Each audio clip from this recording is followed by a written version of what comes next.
Everyone, good morning. কেমন আছো সবাই? আশা করি ভালো আছো। আমিও কিন্তু খুব ভালো আছি। তো এখন বাজে 11:30। তো তোমাদেরকে একটা ছোট্ট মিনি ব্লগে চলো দেখাই আজকে আমি কি কি রান্না করেছি। তো চলো দেখাই। আমার সব রান্নাবান্না কমপ্লিট হয়ে গেছে। তো এখন চলো দেখাই কি কি রান্না করেছি।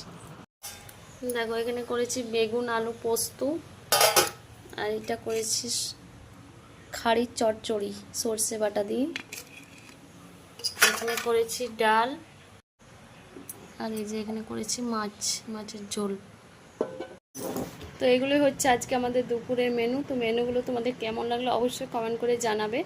বৃষ্টি হচ্ছে রোজই দিন, কিন্তু এত গরম তো আর কিছু করিনি। আম চাটনি আর করলে ভালো হতো গরমে, তো আর কিছু করি। আর এই যে দেখো, এখন এত গরমে রান্না করলাম, সেই জন্য শাশুড়ি মা আমাকে আইসক্রিম খাওয়ালো। এত গরম সেই জন্য। তো রান্না বান্না করে এখন বসে আছি।